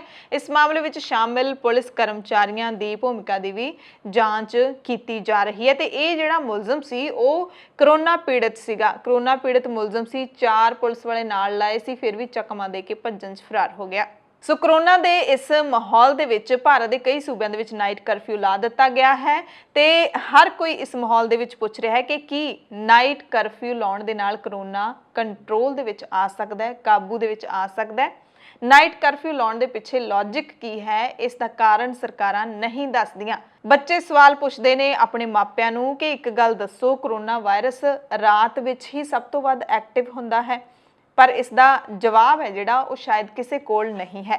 ਪਰ ਮਹਾਰਾਸ਼ਟਰ ਸਰਕਾਰ ਨੇ ਦਲੀਲ ਦਿੱਤੀ ਹੈ ਕਿ ਲੋਕ ਰਾਤ ਵਿੱਚ ਵੱਡੀ ਗਿਣਤੀ ਵਿੱਚ ਘਰਾਂ ਤੋਂ ਬਾਹਰ ਇੰਜੋਏ ਕਰਨ ਦੇ ਲਈ ਨਿਕਲਦੇ ਨੇ। ਮਹਾਰਾਸ਼ਟਰ ਦੇ ਵਿੱਚ ਨਾਈਟ ਕਲੱਬ ਜਾਂਦੇ ਨੇ, ਰੈਸਟੋਰੈਂਟ ਦੇ ਵਿੱਚ ਖਾਣਾ ਖਾਂਦੇ ਨੇ ਤੇ ਸਰਕਾਰ ਲੋਕਾਂ ਨੂੰ ਅਜਿਹਾ ਕਰਨ ਤੋਂ ਮਨਾ ਕਰਨ ਦੇ ਲਈ ਨਾਈਟ ਕਰਫਿਊ ਲਾ ਰਹੀ ਹੈ। ਦਿੱਲੀ ਦੀ ਕੇਜਰੀਵਾਲ ਸਰਕਾਰ ਨੇ ਵੀ ਨਾਈਟ ਕਰਫਿਊ ਦਾ ਐਲਾਨ ਕੀਤਾ ਹੈ, ਪਰ ਕੋਈ ਦਲੀਲ ਹੈ ਜਿਹੜੀ ਇਸ ਦੇ ਪਿੱਛੇ ਨਹੀਂ ਦਿੱਤੀ ਗਈ। ਕੁਝ ਡਾਕਟਰ ਹੈਗੇ ਨੇ ਜਿਨ੍ਹਾਂ ਦੇ ਨਾਲ BBC ਨੇ ਗੱਲਬਾਤ ਕੀਤੀ ਹੈ। ਸਭ ਤੋਂ ਪਹਿਲੇ ਨੇ ਏਮਸ ਦੇ ਕਮਿਊਨਿਟੀ ਮੈਡੀਸਨ ਦੇ ਪ੍ਰੋਫੈਸਰ ਡਾਕਟਰ ਸੰਜੇ ਰਾਏ ਕਹਿੰਦੇ ਨੇ ਕਿ ਕਰੋਨਾ ਵਾਇਰਸ ਤੇ ਕਾਬੂ ਪਾਉਣ ਦਾ ਨਾਈਟ ਕਰਫਿਊ ਬਹੁਤ ਪ੍ਰਭਾਵਸ਼ਾਲੀ ਤਰੀਕਾ ਨਹੀਂ ਹੈ। ਇਹ ਕੇਵਲ ਦੱਸਦਾ ਹੈ ਕਿ ਸਰਕਾਰਾਂ ਚਿੰਤਾ ਵਿੱਚ ਨੇ। ਸਰਕਾਰ ਕੁਝ ਨਾ ਕੁਝ ਕਰਦੀ ਹੋਈ ਦਿਖਾਈ ਦੇਣਾ ਚਾਹੁੰਦੀ ਹੈ ਕਿ ਅਸੀਂ ਬਹੁਤ ਐਕਟਿਵ ਹਾਂ, ਕੁਝ ਕਰ ਰਹੇ ਹਾਂ, ਇਸ ਕਰਕੇ ਨਾਈਟ ਕਰਫਿਊ ਲਾ ਦਿੱਤਾ ਜਾਂਦਾ ਹੈ। ਪਰ ਇਹ ਸਿਰਫ ਲੋਕਾਂ ਦੀਆਂ ਅੱਖਾਂ ਵਿੱਚ ਧੂੜ ਝੋਂਕਣ ਵਾਲੀ ਗੱਲ ਹੈ, ਹੋਰ ਇਹਦੇ ਨਾਲ ਕੋਈ ਫਾਇਦਾ ਨਹੀਂ ਹੁੰਦਾ। ਦੂਸਰੇ ਨੇ CSIR ਦੇ ਮਹਾਨਿਰਦੇਸ਼ਕ ਡਾਕਟਰ ਸ਼ੇਖਰ ਸੀ ਮਾਂਡੇ। ਉਹ ਕਹਿੰਦੇ ਨੇ ਕਿ ਕਰੋਨਾ ਫੈਲਣ ਦਾ ਇੱਕ ਕਾਰਨ ਹੁੰਦਾ ਹੈ ਜਦੋਂ ਲੋਕ ਜ਼ਿਆਦਾ ਬੰਦ ਥਾਵਾਂ ਤੇ ਜਾਂਦੇ ਨੇ। ਜਿੱਥੇ ਵੈਂਟੀਲੇਸ਼ਨ ਜ਼ਿਆਦਾ ਹੋਵੇ ਉੱਥੇ ਕਰੋਨਾ ਫੈਲਣ ਦੀ ਸੰਭਾਵਨਾ ਵੱਧ ਹੁੰਦੀ ਹੈ। ਜਿੱਥੇ ਬੰਦ ਕਮਰੇ ਵਿੱਚ ਉਹ ਹੋਣ ਲੋਕ ਤਾਂ ਉੱਥੇ ਕਰੋਨਾ ਜ਼ਿਆਦਾ ਫੈਲਦਾ, ਜਿਵੇਂ ਰੈਸਟੋਰੈਂਟ, ਬਾਰ, ਜਿਮ ਤੇ WHO ਨੇ ਵੀ ਇਸ ਗੱਲ ਨੂੰ ਉਹ ਕਹਿੰਦੇ ਮੰਨਿਆ ਹੈ। ਪਰ ਨਾਈਟ ਕਰਫਿਊ ਲਾਉਣ ਦੇ ਪਿੱਛੇ ਕੋਈ ਵਿਗਿਆਨਿਕ ਵਜ੍ਹਾ ਤਾਂ ਹੈ ਨਹੀਂ, ਪਰ ਲੋਕ ਰਾਤ ਵਿੱਚ ਇਹਨਾਂ ਬੰਦ ਥਾਵਾਂ ਤੇ ਜਾਂਦੇ ਨੇ ਤੇ ਜੇ ਲੋਕ ਇਹਨਾਂ ਥਾਵਾਂ ਤੇ ਜਾਣਾ ਬੰਦ ਕਰ ਦੇਣ ਤਾਂ ਸਰਕਾਰਾਂ ਨੂੰ ਅਜਿਹਾ ਕਰਨ ਦੀ ਨੌਬਤ ਹੀ ਨਾ ਆਵੇ, ਯਾਨੀ ਕਿ ਨਾਈਟ ਕਰਫਿਊ ਲਾਉਣ ਦੀ ਨੌਬਤ ਹੀ ਨਾ ਆਏ। ਉਹ ਕਹਿੰਦੇ ਜਦੋਂ ਲੋਕ ਨਹੀਂ ਮੰਨਦੇ ਤਾਂ ਸਰਕਾਰਾਂ ਨਾਈਟ ਕਰਫਿਊ ਵਰਗੇ ਕਦਮ ਚੁੱਕਦੀਆਂ ਨੇ, ਪਰ ਇਹ ਕੋਈ ਬਿਮਾਰੀ ਨੂੰ ਠੱਲਣ ਦੇ ਵਿੱਚ ਇੰਨਾ ਜ਼ਿਆਦਾ ਕਾਰਗਰ ਨਹੀਂ ਹੈ। ਤੀਜੇ ਐਕਸਪਰਟ ਨੇ ਦਿੱਲੀ ਦੇ ਸਫਦਰਜੰਗ ਹਸਪਤਾਲ ਵਿੱਚ ਕਮਿਊਨਿਟੀ ਮੈਡੀਸਨ ਵਿਭਾਗ ਦੇ ਹੈੱਡ ਡਾਕਟਰ ਜੁਗਲ ਕਿਸ਼ੋਰ। ਉਹ ਕਹਿੰਦੇ ਨੇ ਕਿ ਨਾਈਟ ਕਰਫਿਊ ਕਰੋਨਾ ਦੇ ਖਿਲਾਫ ਸਰਕਾਰ ਦੀ ਵੱਡੀ ਰਣਨੀਤੀ ਦਾ ਇੱਕ ਛੋਟਾ ਜਿਹਾ ਹਿੱਸਾ ਤਾਂ ਹੋ ਸਕਦਾ ਹੈ, ਪਰ ਇਹ ਕਰੋਨਾ ਨੂੰ ਖਤਮ ਕਰਨ ਦੇ ਲਈ ਕੋਈ ਵੱਡਾ ਕਾਰਨ ਨਹੀਂ ਹੋ ਸਕਦਾ। ਕਹਿੰਦੇ ਇਹ ਰਣਨੀਤੀ ਹੋ ਸਕਦੀ ਹੈ ਕਿ ਲੋਕ ਇੱਕ ਥਾਂ ਤੋਂ ਦੂਸਰੀ ਥਾਂ ਤੇ ਨਾ ਜਾਣ, ਇਸ ਤੇ ਅਮਲ ਕਰਨ ਦੇ ਕਈ ਤਰੀਕੇ ਹੋ ਸਕਦੇ ਨੇ। ਕਹਿੰਦੇ ਹਾਲਾਂਕਿ ਲੋਕਾਂ ਨੂੰ ਖੁਦ ਇਹ ਸਮਝਣਾ ਚਾਹੀਦਾ ਹੈ ਕਿ ਇਸ ਮਹਾਮਾਰੀ ਦੇ ਦੌਰ ਦੇ ਵਿੱਚ ਉਹਨਾਂ ਨੂੰ ਖੁਦ ਸਮਾਜਿਕ ਦੂਰੀ ਵਰਗੇ ਨਿਯਮਾਂ ਦੀ ਪਾਲਣਾ ਜਿਹੜੀ ਉਹ ਕਰਨੀ ਚਾਹੀਦੀ ਹੈ। ਉਹ ਕਹਿੰਦੇ ਕਿ ਕਰੋਨਾ ਰੋਕਣ ਦੇ ਲਈ ਇਹ ਬਹੁਤ ਪ੍ਰਭਾਵਸ਼ਾਲੀ ਤਰੀਕਾ ਨਹੀਂ ਹੈ, ਪਰ ਇਸ ਨਾਲ ਲੋਕਾਂ ਦੇ ਵਿੱਚ ਇੱਕ ਮੈਸੇਜ ਜ਼ਰੂਰ ਜਾਂਦਾ ਹੈ ਕਿ ਜਿਹੜੀ ਹਾਲਤ ਹੈ ਹੁਣ ਗੰਭੀਰ ਹੁੰਦੀ ਜਾ ਰਹੀ ਹੈ। ਜੇ ਹੁਣ ਵੀ ਲੋਕ ਨਾ ਸੰਭਲੇ ਤਾਂ ਹਾਲਾਤ ਹੋਰ ਵੀ ਖਰਾਬ ਹੋ ਸਕਦੇ ਨੇ। ਇਹ ਸਿਰਫ ਲੋਕਾਂ ਦੇ ਲਈ ਇੱਕ ਮੈਸੇਜ ਹੋ ਸਕਦਾ ਹੈ, ਪਰ ਇਹ ਨਹੀਂ ਕਿ ਇਹਦੇ ਨਾਲ ਕਰੋਨਾ ਕੰਟਰੋਲ ਦੇ ਵਿੱਚ ਹੋ ਜਾਊਗਾ। ਪੰਜਾਬ ਸਰਕਾਰ ਨੇ ਪੈਟਰੋਲ ਤੇ ਡੀਜ਼ਲ ਦੀ ਵਿਕਰੀ ਤੇ ਵਿਸ਼ੇਸ਼ ਫੀਸਾਂ ਲਾ ਦਿੱਤੀਆਂ ਨੇ, ਜਿਹਦੇ ਨਾਲ ਹੁਣ ਪੰਜਾਬ ਦੇ ਵਿੱਚ ਪੈਟਰੋਲ ਤੇ ਡੀਜ਼ਲ ਦੇ ਵਿੱਚ 25 ਪੈਸੇ ਦਾ ਹੋਰ ਵਾਧਾ ਹੋ ਗਿਆ ਤੇ ਇਹ ਦਰਾਂ 5 ਅਪ੍ਰੈਲ 2021 ਨੂੰ ਜਾਰੀ ਹੋਈ ਨੋਟੀਫਿਕੇਸ਼ਨ ਦੇ ਨਾਲ ਹੀ ਲਾਗੂ ਹੋ ਗਈਆਂ ਤੇ ਪੈਟਰੋਲ ਤੇ ਡੀਜ਼ਲ ਦੀ ਵਿਕਰੀ ਦੇ ਨਾਲ-ਨਾਲ ਅਚਲ ਜਾਇਦਾਦ ਦੀ ਖਰੀਦ ਖਰਚੇ ਵੀ ਵਧਾ ਦਿੱਤੇ ਗਏ ਨੇ। ਵਿਸ਼ੇਸ਼ ID ਫੀਸ ਸੂਬੇ ਦੇ ਵਿੱਚ ਅਚਲ ਜਾਇਦਾਦ ਦੀ ਖਰੀਦ ਉੱਤੇ 25 ਪੈਸੇ ਪ੍ਰਤੀ ਸੈਂਕੜਾ ਦੇ ਹਿਸਾਬ ਦੇ ਨਾਲ ਵਾਧਾ ਹੋਇਆ। ਵਸਤੂਆਂ ਤੇ ਵਸੂਲੀ ਜਾਣ ਵਾਲੀ ID ਫੀਸ ਦੇ ਨਾਲ ਪੰਜਾਬ ਬੁਨਿਆਦੀ ਢਾਂਚਾ ਵਿਕਾਸ ਫੰਡ ਵਿੱਚ 216 ਕਰੋੜ 16 ਲੱਖ ਰੁਪਏ ਦਾ ਵਾਧੂ ਮਾਲੀਆ ਇਕੱਠਾ ਕੀਤਾ ਜਾਵੇਗਾ। ਪੰਜਾਬ ਦੇ ਵਿੱਚ ਮੌਸਮ ਦੀ ਗੱਲ ਕਰ ਲਈਏ ਤਾਂ 6 ਅਪ੍ਰੈਲ ਦਾ ਪੂਰਾ ਦਿਨ ਤੇ ਪੂਰੀ ਰਾਤ ਮੀਂਹ, ਝੱਖੜ, ਹਨੇਰੀ ਹੈ ਜਿਹੜੀ ਉਹ ਪੰਜਾਬ ਦੇ ਵਿੱਚ ਚੱਲਦੀ ਰਹੀ, ਜਿਸ ਦੇ ਨਾਲ ਕਈ ਥਾਵਾਂ ਤੇ ਕਿਸਾਨਾਂ ਦੀਆਂ ਖੜੀਆਂ ਤੇ ਪੱਕੀਆਂ ਫਸਲਾਂ ਦਾ ਨੁਕਸਾਨ ਹੋ ਗਿਆ। ਕਿਸਾਨ ਦੀ ਪੁੱਤਾਂ ਵਾਂਗ ਪਾਲੀ ਫਸਲ ਝੱਖੜ ਹਨੇਰੀ ਨੇ ਵਿਛਾ ਦਿੱਤੀ ਜ਼ਮੀਨ ਤੇ ਉਸਦੇ ਦਾਣੇ ਵੀ ਭੁਰ ਕੇ ਡਿੱਗੇ ਹੋਣਗੇ। ਮੀਂਹ ਦੇ ਨਾਲ ਵੀ ਫਸਲਾਂ ਦਾ ਕਾਫੀ ਨੁਕਸਾਨ ਹੋਇਆ ਹੈ। ਤੇ ਕਿਸਾਨਾਂ ਦੇ ਸਾਹ ਸੁੱਤੇ ਗਏ ਨੇ, ਕਿਉਂਕਿ ਇੱਕ ਪਾਸੇ ਤਾਂ ਸਰਕਾਰਾਂ ਕਿਸਾਨਾਂ ਨੂੰ ਪਰੇਸ਼ਾਨ ਕਰ ਰਹੀਆਂ ਨੇ, ਟਿਕਣ ਨਹੀਂ ਦਿੰਦੀਆਂ, ਸੜਕਾਂ ਦੇ ਉੱਤੇ ਕਿਸਾਨ ਬੈਠੇ ਨੇ, ਤੇ ਦੂਸਰੇ ਪਾਸੇ ਕੁਦਰਤ ਵੀ ਹੁਣ ਕਹਿਰਵਾਨ ਹੁੰਦੀ ਦਿਖਾਈ ਦੇ ਰਹੀ ਹੈ, ਕਿਉਂਕਿ ਇਹਨਾਂ ਦਿਨਾਂ ਦੇ ਵਿੱਚ ਹੁਣ ਅਪ੍ਰੈਲ ਦਾ ਮਹੀਨਾ ਚੱਲ ਰਿਹਾ ਹੈ, ਵਾਢੀ ਦਾ ਮੌਸਮ ਹੈ। ਵਿਸਾਖੀ ਤੋਂ ਪਹਿਲਾਂ ਵਾਢੀ ਕਿਸੇ ਸਮੇਂ ਦੇ ਵਿੱਚ ਕਿਸਾਨ ਕਰ ਲੈਂਦੇ ਸੀ, ਤੇ ਜੇ ਇਹਨਾਂ ਦਿਨਾਂ ਦੇ ਵਿੱਚ ਮੀਂਹ ਪੈ ਜਾਵੇ ਤਾਂ ਕਿਸਾਨਾਂ ਦੀ ਸਾਰੀ 6 ਮਹੀਨਿਆਂ ਦੀ ਕੀਤੀ ਕਰਾਈ ਮਿਹਨਤ ਦੇ ਉੱਤੇ ਪਾਣੀ ਪੈ ਜਾਂਦਾ ਹੈ। ਮਾਨਸਾ ਜ਼ਿਲ੍ਹੇ ਦੇ ਵਿੱਚ ਫਸਲ ਦਾ ਕਾਫੀ ਨੁਕਸਾਨ ਹੋਇਆ ਹੈ। ਜ਼ਮੀਨ ਤੇ ਵਿਛੀ ਫਸਲ ਦੀ ਕੰਬਾਈਨ ਦੇ ਨਾਲ ਵਾਢੀ ਹੁਣ ਨਹੀਂ ਹੋ ਸਕਦੀ, ਤੇ ਇੱਥੋਂ ਦੇ ਕਿਸਾਨਾਂ ਨੇ ਸਰਕਾਰ ਤੋਂ ਮੁਆਵਜ਼ੇ ਦੀ ਮੰਗ ਕੀਤੀ ਹੈ। ਇਸੇ ਤਰ੍ਹਾਂ ਦੇ ਹਾਲਾਤ ਬਰਨਾਲਾ, ਬਠਿੰਡਾ, ਪਟਿਆਲਾ, ਬਹੁਤ ਸਾਰੀਆਂ ਥਾਵਾਂ ਦੇ ਉੱਤੇ ਕਿਸਾਨਾਂ ਦੀਆਂ ਕਈ ਏਕੜ ਫਸਲਾਂ ਨੇ ਜਿਹੜੀਆਂ ਉਹ ਬਰਬਾਦ ਹੋ ਗਈਆਂ ਨੇ। ਕੈਪਟਨ ਸਰਕਾਰ ਹੁਣ ਗਿਰਦੌਰੀ ਕਰਵਾਵੇਗੀ, ਇੱਧਰ ਧਿਆਨ ਦੇਵੇਗੀ ਜਾਂ ਨਹੀਂ ਦੇਵੇਗੀ, ਇਹ ਸਰਕਾਰ ਦੇ ਹੁਕਮ ਤੇ ਹੀ ਡਿਪੈਂਡ ਕਰਦਾ ਹੈ, ਸਰਕਾਰ ਦੀ ਮਰਜ਼ੀ ਤੇ ਨਿਰਭਰ ਕਰਦਾ ਹੈ। ਕੇਂਦਰ ਸਰਕਾਰ ਸਿੱਧੀ ਅਦਾਇਗੀ ਦੇ ਲਈ ਅੜ ਗਈ ਹੈ, ਤੇ ਹੁਣ ਪੰਜਾਬ ਸਰਕਾਰ ਦੇ ਕੋਲ ਕਹਿੰਦੇ ਕੋਈ ਰਾਹ ਨਹੀਂ ਬਚੇਗਾ, ਕਿਉਂਕਿ ਕੇਂਦਰ ਸਰਕਾਰ ਕਿਸਾਨਾਂ ਨੂੰ ਫਸਲ ਦੀ ਸਿੱਧੀ ਅਦਾਇਗੀ ਕਰਨ ਦੇ ਮਾਮਲੇ ਤੇ ਪੂਰੀ ਤਰ੍ਹਾਂ ਦੇ ਨਾਲ ਅੜ ਕੇ ਖੜੀ ਹੈ। ਮਾਹਿਰ ਮੰਨਦੇ ਨੇ ਕਿ ਕੇਂਦਰ ਦੇ ਵਤੀਰੇ ਨੂੰ ਦੇਖਦਿਆਂ ਸੂਬੇ ਦੇ ਵਿੱਚ ਕਿਸਾਨਾਂ ਨੂੰ ਸਿੱਧੀ ਅਦਾਇਗੀ ਕਰਨ ਦੇ ਲਈ ਪਲਾਨ ਬੀ ਦੀ ਤਿਆਰੀ ਕਰਨੀ ਹੀ ਹੋਵੇਗੀ, ਯਾਨੀ ਕਿ ਪਲਾਨ ਬੀ ਜਿਹੜਾ ਕੇਂਦਰ ਸਰਕਾਰ ਕਹਿੰਦੀ ਹੈ। ਹਾਲਾਂਕਿ ਪੰਜਾਬ ਸਰਕਾਰ ਨੇ ਇਹ ਐਲਾਨ ਕੀਤਾ ਹੈ ਕਿ ਅਸੀਂ ਪੰਜਾਬ ਦੇ ਵਿੱਚ ਫਸਲਾਂ ਦੀ ਸਿੱਧੀ ਅਦਾਇਗੀ ਵਾਲੀ ਨੀਤੀ ਨਹੀਂ ਅਪਣਾਵਾਂਗੇ, ਆੜ੍ਹਤੀਆਂ ਦੇ ਰਾਹੀਂ ਹੀ ਫਸਲਾਂ ਦੀ ਅਦਾਇਗੀ ਹੈ ਜਿਹੜੀ ਉਹ ਕਿਸਾਨਾਂ ਨੂੰ ਕੀਤੀ ਜਾਏਗੀ। 10 ਅਪ੍ਰੈਲ ਨੂੰ ਪੰਜਾਬ ਦੇ ਵਿੱਚ ਕਣਕ ਦੀ ਖਰੀਦ ਸ਼ੁਰੂ ਹੋ ਰਹੀ ਹੈ, ਤੇ ਜੇ ਕੇਂਦਰ ਸਰਕਾਰ ਨੇ ਆਪਣੇ ਸੁਰ ਨਰਮ ਨਾ ਕੀਤੇ, ਇਸੇ ਤਰ੍ਹਾਂ ਤਿੱਖੇ ਹੀ ਰੱਖੇ, ਤਾਂ ਫਿਰ ਪੰਜਾਬ ਸਰਕਾਰ ਚਿੰਤਾ ਦੇ ਵਿੱਚ ਡੁੱਬ ਗਈ ਹੈ, ਤੇ ਪੰਜਾਬ ਸਰਕਾਰ ਕੋਲ ਸਿੱਧੀ ਅਦਾਇਗੀ ਤੋਂ ਬਿਨਾਂ ਹੋਰ ਕੋਈ ਰਾਹ ਨਹੀਂ ਬਚੇਗਾ। ਤੇ ਕੇਂਦਰ ਸਰਕਾਰ ਦੀ ਜ਼ਿੱਦ ਨੂੰ ਦੇਖਦਿਆਂ ਹੋਇਆਂ ਪੰਜਾਬ ਸਰਕਾਰ ਨੇ ਜਿਣਸ ਦੀ ਸਿੱਧੀ ਅਦਾਇਗੀ ਦੇ ਲਈ ਸੌਫਟਵੇਅਰ ਦੀ ਟੈਸਟਿੰਗ ਵੀ ਸ਼ੁਰੂ ਕਰ ਦਿੱਤੀ ਹੈ। ਪੰਜਾਬ ਦੇ ਖੁਰਾਕ ਤੇ ਸਪਲਾਈ ਮੰਤਰੀ ਭਾਰਤ ਭੂਸ਼ਣ ਆਸ਼ੂ ਤੇ ਕੇਂਦਰੀ ਖੁਰਾਕ ਮੰਤਰੀ ਪੀਯੂਸ਼ ਗੋਇਲ ਦਰਮਿਆਨ 6 ਅਪ੍ਰੈਲ ਨੂੰ ਬੈਠਕ ਵੀ ਹੋਈ ਹੈ ਵੀਡੀਓ ਕਾਨਫਰੰਸਿੰਗ ਦੇ ਜ਼ਰੀਏ, ਪਰ ਉਸ ਦੇ ਵਿੱਚ ਕੋਈ ਵੀ ਨਤੀਜਾ ਸਾਹਮਣੇ ਨਹੀਂ ਆਇਆ। ਖੁਰਾਕ ਤੇ ਸਪਲਾਈ ਮੰਤਰੀ ਭਾਰਤ ਭੂਸ਼ਣ ਆਸ਼ੂ ਨੇ ਕਿਹਾ ਹੈ ਕਿ ਜੇ ਸਿੱਧੀ ਅਦਾਇਗੀ ਦੇ ਲਈ ਕੇਂਦਰ ਸਰਕਾਰ ਨੇ ਪੂਰਾ ਦਬਾਅ ਬਣਾ ਕੇ ਰੱਖਿਆ ਤਾਂ ਸਾਨੂੰ ਪਲਾਨ ਬੀ ਦੇ ਲਈ ਤਿਆਰ ਰਹਿਣਾ ਹੀ ਪਵੇਗਾ, ਕਿਉਂਕਿ 10 ਅਪ੍ਰੈਲ ਨੂੰ ਕਣਕ ਦੀ ਖਰੀਦ ਸ਼ੁਰੂ ਹੈ। ਕਿਸਾਨਾਂ ਨੂੰ ਹੋਰ ਲੇਟ ਵੀ ਨਹੀਂ ਕੀਤਾ ਜਾ ਸਕਦਾ, ਨਿਰਵਿਘਨ ਖਰੀਦ ਜਾਰੀ ਰਹੇ, ਇਸ ਦੇ ਲਈ ਪਲਾਨ ਬੀ ਦੀ ਤਿਆਰੀ ਹੈ ਜਿਹੜੀ ਉਹ ਰੱਖਣੀ ਪਵੇਗੀ। ਤੇ ਪਲਾਨ ਬੀ ਹੁਣ ਕੀ ਹੋ ਸਕਦਾ ਹੈ, ਸਿੱਧੀ ਅਦਾਇਗੀ ਦਾ ਹੀ ਹੋ ਸਕਦਾ ਹੈ ਜਾਂ ਕੁਝ ਹੋਰ ਹੋ ਸਕਦਾ ਹੈ, ਇਹ ਹੁਣ ਪੰਜਾਬ ਸਰਕਾਰ ਜਾਣਦੀ ਹੈ। ਤੇ ਉਧਰ ਕੇਂਦਰ ਸਰਕਾਰ ਨੇ ਰੇ ਸਪਰੇ ਦੇ ਰੇਟ ਵਧਾਉਣ ਤੋਂ ਬਾਅਦ ਹੁਣ ਚੁੱਪ ਚਪੀਤੇ ਨਰਮੇ ਦੇ BT ਬੀਜਾਂ ਦੀ ਕੀਮਤ ਵੀ ਵਧਾ ਦਿੱਤੀ ਹੈ। ਪੰਜਾਬ ਦੇ ਕਿਸਾਨਾਂ ਤੇ ਇਸ ਵਾਧੇ ਨਾਲ ਕਰੀਬ 6 ਕਰੋੜ ਰੁਪਏ ਦਾ ਨਵਾਂ ਬੋਝ ਪਵੇਗਾ। ਕੇਂਦਰੀ ਖੇਤੀ ਮੰਤਰਾਲੇ ਨੇ ਕਿਸਾਨੀ ਘੋਲ ਦੌਰਾਨ BT ਬੀਜਾਂ ਦੇ ਭਾਅ ਦੇ ਵਿੱਚ ਇਹ ਵਾਧਾ ਕੀਤਾ ਹੈ, ਜਿਸ ਨੂੰ ਬਲਵੀਰ ਸਿੰਘ ਰਾਜੇਵਾਲ ਨੇ ਕਿਹਾ ਕਿ ਕੇਂਦਰ ਹਰ ਫੈਸਲਾ ਖੁੰਦਕ ਦੇ ਵਿੱਚ ਲੈ ਰਿਹਾ ਹੈ। ਹਰਿਆਣਾ ਦੇ ਕਿਸਾਨਾਂ ਤੇ ਨਵੇਂ ਬੀਜ ਵਾਧੇ ਦੇ ਨਾਲ ਕਰੀਬ 13 ਕਰੋੜ 61 ਲੱਖ ਰੁਪਏ ਦਾ ਵਾਧੂ ਭਾਰ ਪਵੇਗਾ। ਖੇਤੀ ਵਿਭਾਗ ਪੰਜਾਬ ਨੇ ਐਤਕੀ 31 ਬੀਜ ਕੰਪਨੀਆਂ ਨੂੰ 86 ਹਾਈਬ੍ਰਿਡ ਕਿਸਮਾਂ ਦੀ ਪ੍ਰਵਾਨਗੀ ਦਿੱਤੀ ਹੈ। ਕੇਂਦਰੀ ਖੇਤੀ ਮੰਤਰਾਲੇ ਨੇ ਕਾਟਨ ਸੀਡ ਪ੍ਰਾਈਸ ਆਰਡਰ 2015 ਤਹਿਤ ਨੋਟੀਫਿਕੇਸ਼ਨ ਜਾਰੀ ਕਰਕੇ BT ਬੀਜ ਦੇ ਪੈਕੇਟ ਦੀ ਕੀਮਤ ਐਤਕੀ 767 ਰੁਪਏ ਮਿੱਥ ਦਿੱਤੀ ਹੈ, ਜਿਹੜੀ ਕਿ ਪਿਛਲੇ ਵਰੇ 730 ਰੁਪਏ ਸੀ। ਪ੍ਰਤੀ ਪੈਕਟ 37 ਰੁਪਏ ਦਾ ਵਾਧਾ ਕਰ ਦਿੱਤਾ ਗਿਆ। ਖੇਤੀ ਮਾਹਿਰਾਂ ਦੇ ਮੁਤਾਬਿਕ ਪ੍ਰਤੀ ਹੈਕਟੇਅਰ ਦੇ ਵਿੱਚ 5 ਪੈਕਟ BT ਬੀਜ ਦੀ ਸਿਫਾਰਿਸ਼ ਕੀਤੀ ਗਈ ਹੈ, ਤੇ ਕਿਸਾਨਾਂ ਨੂੰ ਹੁਣ ਪ੍ਰਤੀ ਹੈਕਟੇਅਰ ਲਈ BT ਬੀਜ ਉੱਤੇ 3835 ਰੁਪਏ ਖਰਚਣੇ ਪੈਣਗੇ। ਪੰਜਾਬ ਦੇ ਵਿੱਚ ਨਵੇਂ ਵਾਧੇ ਦੇ ਮਗਰੋਂ ਕਰੀਬ 125 ਕਰੋੜ ਦੇ BT ਬੀਜਾਂ ਦਾ ਕਾਰੋਬਾਰ ਹੋਵੇਗਾ। 8 ਅਪ੍ਰੈਲ ਨੂੰ ਦਿੱਲੀ ਦੀ ਇੱਕ ਅਦਾਲਤ ਦੇ ਵਿੱਚ ਦੀਪ ਸਿੱਧੂ ਦੀ ਜ਼ਮਾਨਤ ਅਰਜ਼ੀ ਦੇ ਉੱਤੇ ਸੁਣਵਾਈ ਹੋਵੇਗੀ। ਮੰਨਿਆ ਜਾ ਰਿਹਾ ਹੈ ਕਿ ਦੀਪ ਸਿੱਧੂ ਨੂੰ 8 ਅਪ੍ਰੈਲ ਦੀ ਸੁਣਵਾਈ ਦੌਰਾਨ ਜ਼ਮਾਨਤ ਮਿਲ ਸਕਦੀ ਹੈ। ਇਸ ਤੋਂ ਪਹਿਲਾਂ ਜਿੰਨੀ ਵਾਰ ਵੀ ਸੁਣਵਾਈ ਹੋਈ ਹੈ, ਸੁਣਵਾਈ ਟਾਲ ਦਿੱਤੀ ਗਈ ਹੈ, ਤੇ ਹੁਣ 8 ਅਪ੍ਰੈਲ ਨੂੰ ਦੀਪ ਸਿੱਧੂ ਦੇ ਸਮਰਥਕਾਂ ਦੇ ਵਿੱਚ ਕਾਫੀ ਆਸ ਜਿਹੜੀ ਦੇਖਣ ਨੂੰ ਮਿਲ ਰਹੀ ਹੈ ਕਿ ਦੀਪ ਸਿੱਧੂ ਨੂੰ ਜ਼ਮਾਨਤ ਮਿਲ ਜਾਵੇਗੀ ਤੇ ਦੀਪ ਸਿੱਧੂ ਦੀ ਜਲਦ ਰਿਹਾਈ ਹੋ ਸਕਦੀ ਹੈ। 8 ਅਪ੍ਰੈਲ ਤੋਂ ਬਾਅਦ 9 ਅਪ੍ਰੈਲ ਨੂੰ ਲੱਖਾ ਸਿਧਾਣਾ, ਜਿਸ ਨੂੰ ਹੁਣ ਕਿਸਾਨ ਲੀਡਰ ਸੱਦ ਰਹੇ ਨੇ, ਵਾਰ-ਵਾਰ ਸੱਦ ਰਹੇ ਨੇ ਕਿ ਲੱਖਾ ਸਿਧਾਣਾ ਅੰਦੋਲਨ ਦੇ ਵਿੱਚ ਆਏ, ਅਸੀਂ ਅੰਦੋਲਨ ਲੱਖੇ ਸਿਧਾਣੇ ਤੇ ਨੌਜਵਾਨਾਂ ਦੇ ਨਾਲ ਮਿਲ ਕੇ ਹੀ ਲੜਾਂਗੇ।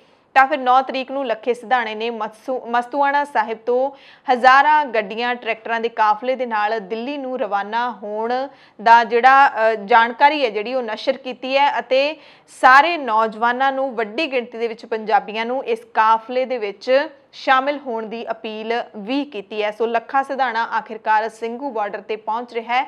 9 ਅਪ੍ਰੈਲ ਨੂੰ ਇਹ ਕਾਫਲਾ ਮਸਤੂਆਣਾ ਸਾਹਿਬ ਤੋਂ ਰਵਾਨਾ ਹੋਵੇਗਾ। 10 ਅਪ੍ਰੈਲ ਨੂੰ ਕਿਸਾਨ ਲੀਡਰਾਂ ਦੇ ਵੱਲੋਂ KMP ਰੋਡ ਨੂੰ 24 ਘੰਟੇ ਦੇ ਲਈ ਜਾਮ ਕਰਨ ਦਾ ਸੱਦਾ ਦਿੱਤਾ ਹੋਇਆ। KMP ਨੂੰ ਪਹਿਲਾਂ ਵੀ ਇੱਕ ਵਾਰੀ ਜਾਮ ਕੀਤਾ ਗਿਆ ਹੈ ਤੇ ਹੁਣ ਫੇਰ ਜਾਮ ਕਰਨ ਦਾ ਸੱਦਾ ਜਿਹੜਾ ਉਹ ਦਿੱਤਾ ਗਿਆ। ਹਰਿਆਣਾ ਤੋਂ ਖਬਰ ਹੈ ਜਿੱਥੇ ਸਿਰਸਾ ਦੇ ਵਿੱਚ ਇੱਕ BJP ਲੀਡਰ ਦਾ ਵਿਰੋਧ ਕਰਨ ਗਏ ਕਿਸਾਨਾਂ ਤੇ ਪੁਲਿਸ ਨੇ ਲਾਠੀ ਚਾਰਜ ਕੀਤਾ ਹੈ। ਨਗਰ ਪ੍ਰੀਸ਼ਦ ਚੇਅਰਪਰਸਨ ਦੀ ਚੋਣ ਪ੍ਰਕਿਰਿਆ ਦੇ ਦੌਰਾਨ ਸੰਸਦ ਮੈਂਬਰ ਸੁਨੀਤਾ ਦੁੱਗਲ ਅਤੇ ਹਰਿਆਣਾ ਲੋਕ ਹਿੱਤ ਪਾਰਟੀ ਦੇ ਵਿਧਾਇਕ ਗੋਪਾਲ ਕਾਂਡਾ ਦਾ ਵਿਰੋਧ ਕਰਨ ਪਹੁੰਚੇ ਕਿਸਾਨਾਂ ਤੇ ਪੁਲਿਸ ਨੇ ਡਾਂਗਾਂ ਵਰਾਈਆਂ ਤੇ ਪਾਣੀ ਦੀਆਂ ਬੁਛਾੜਾਂ ਸੁੱਟੀਆਂ। ਇਸ ਦੌਰਾਨ ਖਿੱਚਤੂ ਦੇ ਵਿੱਚ ਕੁਝ ਕਿਸਾਨ ਵੀ ਜ਼ਖਮੀ ਹੋਏ ਨੇ ਤੇ ਪੁਲਿਸ ਨੇ ਵੀ ਦਾਅਵਾ ਕੀਤਾ ਹੈ ਕਿ ਕੁਝ ਪੁਲਿਸ ਮੁਲਾਜ਼ਮ ਵੀ ਜ਼ਖਮੀ ਹੋਏ ਨੇ।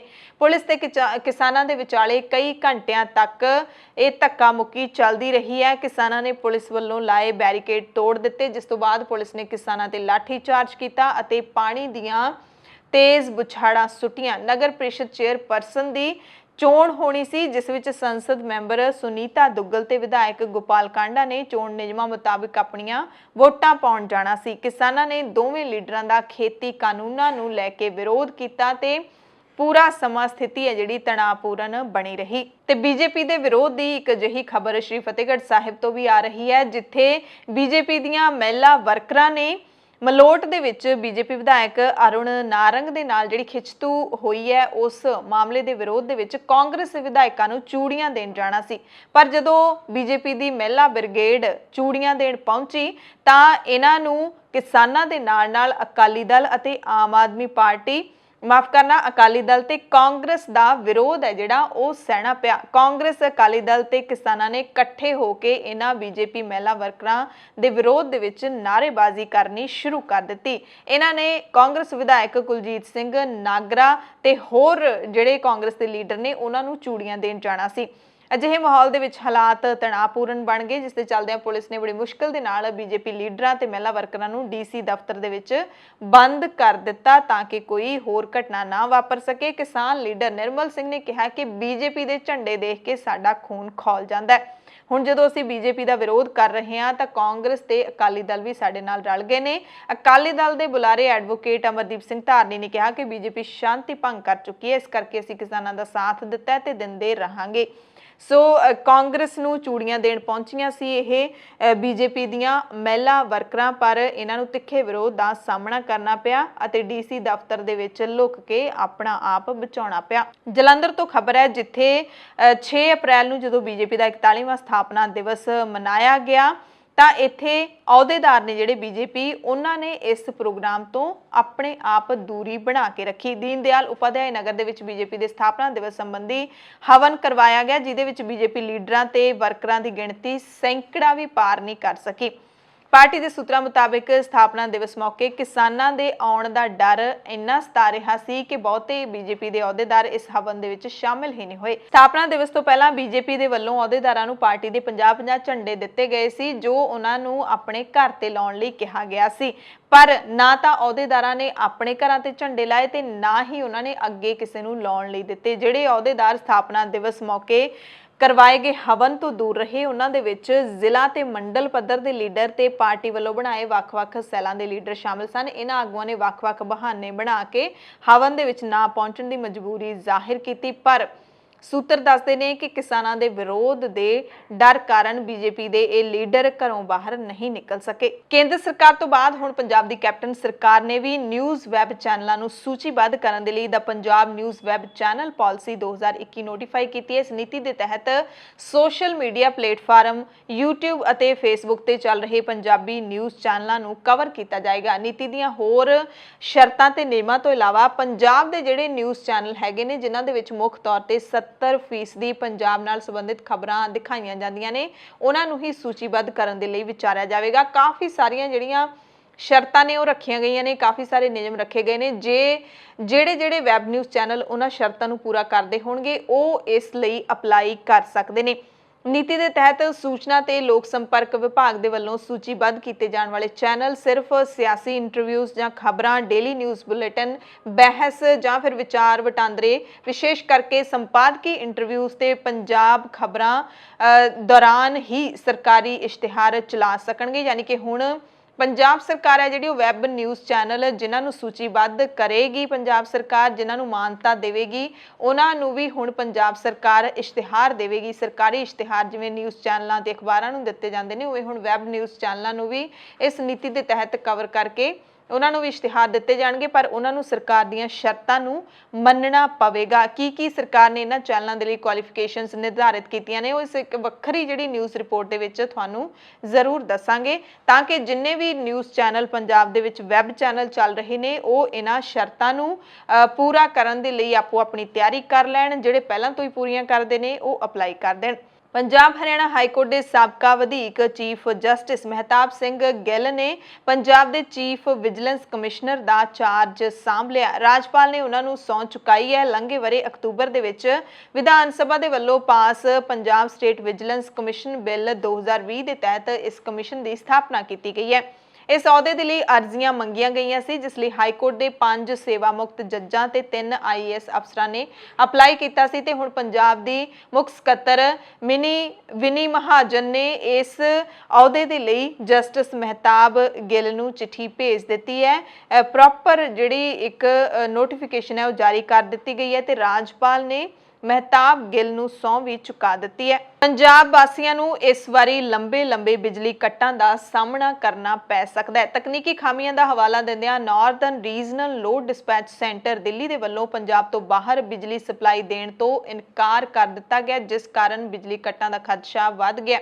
दरअसल PSPCL ਦੇ chairman cum managing director A Venu Prasad ने बिजली संकट बारे अपनी चिंता जाहिर करदियां चिट्ठी लिख के बाहरों बिजली खरीदण ਦੀ ਮਨਜ਼ੂਰੀ ਮੰਗੀ ਸੀ, ਜਿਸ ਨੂੰ Northern regional load dispatch centre Delhi ਦੇ ਇੰਚਾਰਜ ਨੇ ਤਕਨੀਕੀ ਕਾਰਨਾਂ ਦਾ ਹਵਾਲਾ ਦਿੰਦੇ ਹੋਏ ਖਾਰਜ ਕਰ ਦਿੱਤਾ ਹੈ। Punjab state power corporation limited PSPCL ਦੇ ਕੋਲ ਸਾਰੇ ਸਰੋਤ ਮਿਲਾ ਕੇ ਕੁੱਲ 13,596.35 ਮੈਗਾਵਾਟ ਬਿਜਲੀ ਦੀ ਉਪਲਬਧਤਾ ਹੈ, ਪਰ ਆਉਣ ਵਾਲੇ ਝੋਨੇ ਦੇ ਸੀਜ਼ਨ ਦੇ ਵਿੱਚ ਬਿਜਲੀ ਦੀ ਮੰਗ 14,000 ਮੈਗਾਵਾਟ ਤੱਕ ਪਹੁੰਚਣ ਦੀ ਉਮੀਦ ਹੈ, ਯਾਨੀ ਕਿ 771 ਮੈਗਾਵਾਟ ਦੀ ਕਮੀ ਹੈ PSPCL ਦੇ ਕੋਲ ਬਿਜਲੀ ਸਪਲਾਈ ਕਰਨ ਦੇ ਲਈ। ਤੇ ਇਸ ਕਮੀ ਨੂੰ ਪੂਰਾ ਕਰਨ ਦੇ ਲਈ Northern regional load dispatch centre Delhi ਤੋਂ ਬਿਜਲੀ ਲੋਡ ਵਧਾਉਣ ਦੀ ਮਨਜ਼ੂਰੀ ਮੰਗੀ ਗਈ ਸੀ, ਜਿਹੜੀ ਰੱਦ ਕਰ ਦਿੱਤੀ ਗਈ ਹੈ। ਤੇ ਜੇ ਹੁਣ PSPCL ਨੇ ਬਿਜਲੀ ਦੀ ਕਮੀ ਨੂੰ ਪੂਰਾ ਕਰਨਾ ਹੈ ਤਾਂ ਉਸ ਨੂੰ ਰੋਪੜ ਦੇ ਵਿੱਚ ਸੁਪਰ ਕ੍ਰਿਟੀਕਲ ਥਰਮਲ ਪਲਾਂਟ ਦੇ 2 ਯੂਨਿਟ ਸ਼ੁਰੂ ਕਰਨੇ ਪੈਣਗੇ, ਜੋ ਇਸ ਵਕਤ ਬੰਦ ਨੇ। ਇਹ ਲਗਭਗ 450 ਮੈਗਾਵਾਟ ਬਿਜਲੀ ਪੈਦਾ ਕਰ ਸਕਦਾ ਹੈ ਤੇ ਬਿਜਲੀ ਦੀ ਕਮੀ ਨੂੰ ਪੂਰਾ ਕਰਨ ਦੇ ਲਈ, ਘਾਟੇ ਨੂੰ ਪੂਰਾ ਕਰਨ ਦੇ ਲਈ ਪੰਜਾਬ ਦੇ ਵਿੱਚ ਬਿਜਲੀ ਦੇ ਵੱਡੇ ਕੱਟਾਂ ਦਾ ਸਹਾਰਾ ਵੀ ਲਿਆ ਜਾ ਸਕਦਾ ਹੈ। ਹਰਿਆਣਾ ਸਰਕਾਰ ਨੇ ਇੱਕ ਨਾਦਰਸ਼ਾਹੀ ਫਰਮਾਨ ਜਾਰੀ ਕਰ ਦਿੱਤਾ ਹੈ ਕਿ ਇਸ ਵਾਰ ਬਿਜਲੀ ਖਪਤਕਾਰਾਂ ਨੂੰ ਮੌਜੂਦਾ ਬਿਜਲੀ ਬਿੱਲ ਦੇ ਨਾਲ 4 ਮਹੀਨਿਆਂ ਦਾ ਐਡਵਾਂਸ ਬਿੱਲ ਵੀ ਅਦਾ ਕਰਨਾ ਪਵੇਗਾ, ਜਿਸ ਨਾਲ ਹਰਿਆਣਾ ਦੇ ਵਿੱਚ ਹਾਹਾਕਾਰ ਜ਼ਰੂਰ ਮਚ ਗਈ ਹੈ। ਸਰਕਾਰ ਨੇ ਕਿਹਾ ਕਿ ਇਹ ਰਕਮ ਸਿਕਿਉਰਿਟੀ ਵਜੋਂ ਅਦਾ ਕੀਤੀ ਜਾਣੀ ਹੈ, ਜਦੋਂ ਕਿ ਵਿਭਾਗ ਖਪਤਕਾਰ ਤੋਂ ਉਦੋਂ ਹੀ ਸਿਕਿਉਰਿਟੀ ਲੈਂਦਾ ਹੈ ਜਦੋਂ ਖਪਤਕਾਰ ਨੂੰ ਬਿਜਲੀ ਦਾ ਮੀਟਰ ਮਿਲਦਾ ਹੁੰਦਾ ਹੈ। ਆਮ ਤੌਰ ਤੇ ਆਪਾਂ ਦੇਖਦੇ ਹਾਂ ਜਦੋਂ ਕੋਈ ਵੀ ਨਵੀਂ ਚੀਜ਼ ਇੰਸਟਾਲ ਕਰਵਾਉਣੀ ਹੈ, ਚਾਹੇ ਇੰਟਰਨੈਟ ਲਵਾਉਣਾ ਹੈ, ਵਾਈਫਾਈ ਲਵਾਉਣਾ ਹੈ, ਜਾਂ ਫਿਰ ਜੇ ਕਿਸੇ ਇਨਸਾਨ ਨੇ ਕਿਰਾਏ ਤੇ ਘਰ ਲੈਣਾ ਤਾਂ ਉਸ ਵਕਤ ਹੀ ਤੁਹਾਨੂੰ ਸਿਕਿਉਰਿਟੀ ਦੇਣ ਦੀ ਲੋੜ ਹੁੰਦੀ ਹੈ। ਜੇ ਬਿਜਲੀ ਦਾ ਮੀਟਰ ਲਵਾਉਣਾ ਉਸ ਵਕਤ ਹੀ ਸਿਕਿਉਰਿਟੀ ਦੀ ਲੋੜ ਹੁੰਦੀ ਹੈ। ਪਰ ਹਰਿਆਣੇ ਦੇ ਵਿੱਚ ਕਿਹਾ ਹੈ ਕਿ ਜਿਹੜੇ ਵੀ ਲੋਕ ਮੀਟਰ ਵਰਤਦੇ ਨੇ, ਜਿਨ੍ਹਾਂ ਦੇ ਘਰਾਂ ਦੇ ਵਿੱਚ ਵੀ ਬਿਜਲੀ ਲੱਗੀ ਹੈ, ਉਹਨਾਂ ਨੂੰ ਹੁਣ ਜਿਹੜਾ ਆਉਂਦਾ ਬਿੱਲ ਭਰਨਾ ਹੈ ਉਹਦੇ ਨਾਲ 4 ਮਹੀਨਿਆਂ ਦਾ ਹੋਰ ਬਿੱਲ ਦੇਣਾ ਪਵੇਗਾ। ਬਿਜਲੀ ਵਿਭਾਗ ਨੇ ਆਪਣੇ ਪੂਰੇ ਸਾਲ ਦੇ ਬਿਜਲੀ ਬਿੱਲਾਂ ਦੀ ਔਸਤਨ ਲੈ ਕੇ 4 ਮਹੀਨੇ ਦੀ ਔਸਤਨ ਰਕਮ ਖਪਤਕਾਰਾਂ ਤੋਂ ਸਿਕਿਉਰਿਟੀ ਵਜੋਂ ਲੈਣ ਦਾ ਫੈਸਲਾ ਕੀਤਾ ਹੈ। ਜੀਂਦ ਦੇ ਖਪਤਕਾਰ ਕਹਿੰਦੇ ਨੇ ਕਿ ਕਰੋਨਾ ਦੇ ਸਮੇਂ ਬਿਜਲੀ ਦੇ ਬਿੱਲਾਂ ਦਾ ਭੁਗਤਾਨ ਕਰਨਾ ਆਸਾਨ ਨਹੀਂ ਹੈ, ਉਹ ਵੀ ਇਕੱਠੇ 5 ਬਿੱਲਾਂ ਦਾ। ਜੀਂਦ ਦੀ ਪ੍ਰਮੁੱਖ ਸਮਾਜ ਸੇਵੀ ਸੰਸਥਾ ਜੀਂਦ ਵਿਕਾਸ ਸੰਸਥਾ ਨੇ ਇਸ ਮੁੱਦੇ ਨੂੰ ਲੈ ਕੇ ਮੁੱਖ ਮੰਤਰੀ ਜੀਂਦ ਦੇ DC ਡਾਕਟਰ ਅਦਿੱਤਿਆ ਦਈਆ ਨੂੰ ਮੰਗ ਪੱਤਰ ਸੌਂਪਿਆ ਤੇ ਮੰਗ ਕੀਤੀ ਹੈ ਕਿ ਮੌਜੂਦਾ ਬਿੱਲ ਦੇ ਨਾਲ 4 ਮਹੀਨਿਆਂ ਦਾ ਐਡਵਾਂਸ ਬਿਜਲੀ ਬਿੱਲ ਦਾ ਫੈਸਲਾ ਤੁਰੰਤ ਵਾਪਸ ਲਿਆ ਜਾਵੇ। ਬਦਲੀਆਂ ਦੇ ਚਾਹਵਾਨ ਅਧਿਆਪਕਾਂ ਦੇ ਲਈ ਖੁਸ਼ਖਬਰੀ ਹੈ ਕਿ ਪੰਜਾਬ ਦੇ ਸਿੱਖਿਆ ਵਿਭਾਗ ਨੇ ਅਧਿਆਪਕਾਂ ਤੋਂ ਦੂਸਰੇ ਗੇੜ ਦੀਆਂ ਬਦਲੀਆਂ ਦੇ ਲਈ 7 ਅਪ੍ਰੈਲ ਤੱਕ ਅਰਜ਼ੀਆਂ ਮੰਗੀਆਂ ਨੇ। ਹਾਲਾਂਕਿ ਆਖਰੀ ਦਿਨ ਹੈ। ਆਨਲਾਈਨ ਟ੍ਰਾਂਸਫਰ ਪਾਲਿਸੀ ਤਹਿਤ ਹੋਣ ਵਾਲੀਆਂ ਬਦਲੀਆਂ ਦੇ ਲਈ 7 ਅਪ੍ਰੈਲ ਤੱਕ ਤੁਸੀਂ ਪੰਜਾਬ ਸਕੂਲ ਪੋਰਟਲ ਤੇ ਬੇਨਤੀ ਕਰ ਸਕਦੇ ਹੋ। 12 ਵਜੇ ਤੱਕ ਦਾ ਸਮਾਂ ਹਾਲੇ ਹੈ। ਪੰਜਾਬੀ ਯੂਨੀਵਰਸਿਟੀ ਪਟਿਆਲਾ ਨੇ ਰੈਗੂਲਰ ਪ੍ਰਾਈਵੇਟ ਤੇ ਰੀਅਪੀਅਰ ਵਾਲੇ ਵਿਦਿਆਰਥੀਆਂ ਦੇ ਲਈ 2021 ਮਈ ਦੇ ਸੈਸ਼ਨ ਦੇ ਲਈ ਪ੍ਰੀਖਿਆ ਫਾਰਮ ਤੇ ਪ੍ਰੀਖਿਆ ਫੀਸ ਭਰਨ ਦੀ ਆਖਰੀ ਮਿਤੀ ਹੁਣ 15 ਅਪ੍ਰੈਲ ਤੱਕ ਵਧਾ ਦਿੱਤੀ ਹੈ। ਪਹਿਲਾਂ ਫਾਰਮ ਭਰਨ ਦੀ ਆਖਰੀ ਤਰੀਕ 31 ਮਾਰਚ ਸੀ ਤੇ ਹੁਣ 15 ਦਿਨ ਹੋਰ ਵਿਦਿਆਰਥੀਆਂ ਨੂੰ ਦੇ ਦਿੱਤੇ ਗਏ ਨੇ। ਬੁਲੇਟਿਨ ਦੇ ਵਿੱਚ ਕੁਝ ਖਾਸ ਖਬਰਾਂ ਪੂਰੇ ਭਾਰਤ ਦੀਆਂ। ਸਭ ਤੋਂ ਪਹਿਲੀ ਖਬਰ ਛੱਤੀਸਗੜ੍ਹ ਦੇ ਨਕਸਲੀ ਹਮਲੇ ਦੇ ਨਾਲ ਜੁੜੀ ਹੋਈ ਹੈ। ਇਸ ਹਮਲੇ ਦੇ ਵਿੱਚ 24 ਜਵਾਨਾਂ ਦੀ ਸ਼ਹਾਦਤ ਹੋਈ ਸੀ, ਕਈ ਜਵਾਨ ਜ਼ਖਮੀ ਹੋ ਗਏ ਸੀ ਤੇ ਇੱਕ ਜਵਾਨ ਰਾਕੇਸ਼ਵਰ ਸਿੰਘ ਮਨਹਾਸ ਲਾਪਤਾ ਸੀ ਤੇ ਹੁਣ ਭਾਰਤੀ ਕਮਿਊਨਿਸਟ ਪਾਰਟੀ ਯਾਨੀ ਕਿ ਮਾਓਵਾਦੀਆਂ ਨੇ ਇਸ ਜਵਾਨ ਨੂੰ ਆਪਣੇ ਕੋਲ ਹੋਣ ਦੀ ਜਾਣਕਾਰੀ ਦਿੱਤੀ ਹੈ ਤੇ ਦਾਅਵਾ ਕੀਤਾ ਕਿ ਜਵਾਨ ਸੁਰੱਖਿਅਤ ਹੈ। ਪਰ ਸਰਕਾਰ ਨੂੰ ਗੱਲਬਾਤ ਦੀ ਪੇਸ਼ਕਸ਼ ਕਰਦਿਆਂ ਇਹਨਾਂ ਨੇ ਕਿਹਾ ਕਿ ਇਸ ਜਵਾਨ ਦੀ ਰਿਹਾਈ ਦੇ ਲਈ ਸਰਕਾਰ ਨੂੰ ਵਿਚੋਲਾ ਤੈਅ ਕਰਨਾ ਪਵੇਗਾ, ਵਿੱਚ ਵਿਚਾਲੇ ਕੋਈ ਪਾਉਣਾ ਪਵੇਗਾ, ਫਿਰ ਹੀ ਜਵਾਨ ਦੀ ਰਿਹਾਈ ਹੋ ਸਕਦੀ ਹੈ। ਮਾਓਵਾਦੀਆਂ ਨੇ ਇੱਕ ਪ੍ਰੈਸ ਨੋਟ ਜਾਰੀ ਕਰਕੇ ਕਿਹਾ ਕਿ ਬੀਜਾਪੁਰ ਹਮਲੇ ਦੇ ਵਿੱਚ ਸੁਰੱਖਿਆ ਬਲਾਂ ਦੇ 24 ਜਵਾਨਾਂ ਦੀ ਜਾਨ ਚਲੀ ਗਈ, 31 ਜਵਾਨ ਜ਼ਖਮੀ ਹੋ ਗਏ, ਇੱਕ ਜਵਾਨ ਸਾਡੀ ਹਿਰਾਸਤ ਵਿੱਚ ਹੈ। ਇਸ ਮੁੱਠਭੇੜ ਦੇ ਵਿੱਚ ਪੀਪਲਜ਼ ਲਿਬਰੇਸ਼ਨ ਗੁਰੀਲਾ ਆਰਮੀ ਦੇ 4 ਜਵਾਨਾਂ ਦੀ ਵੀ ਜਾਨ ਚਲੀ ਗਈ। ਇਸ ਘਟਨਾ ਤੇ ਅਸੀਂ ਸਰਕਾਰ ਨਾਲ ਗੱਲਬਾਤ ਕਰਨ ਨੂੰ ਤਿਆਰ ਹਾਂ, ਪਰ ਉਹ ਸਾਲਸ ਦਾ ਐਲਾਨ ਕਰ ਸਕਦੇ ਨੇ। ਵਿਚੋਲੇ ਦਾ ਐਲਾਨ ਕਰਨ ਤੇ ਗੱਲਬਾਤ ਤੋਂ ਬਾਅਦ ਅਸੀਂ ਜਵਾਨ ਨੂੰ ਰਿਹਾ ਕਰ ਦੇਵਾਂਗੇ। ਉਹਨਾਂ ਨੇ ਲਿਖਿਆ ਹੈ ਚਿੱਠੀ ਵਿੱਚ ਕਿ ਆਮ ਪੁਲਿਸ ਵਾਲੇ ਸਾਡੇ ਦੁਸ਼ਮਣ ਨਹੀਂ ਹਨ ਤੇ ਘਟਨਾ ਵਿੱਚ ਮਾਰੇ ਗਏ ਪੁਲਿਸ ਵਾਲਿਆਂ ਦੇ ਪਰਿਵਾਰ ਵਾਲਿਆਂ ਦੇ ਨਾਲ ਅਸੀਂ ਦੁੱਖ ਵੀ ਪ੍ਰਗਟ ਕਰਦੇ ਹਾਂ।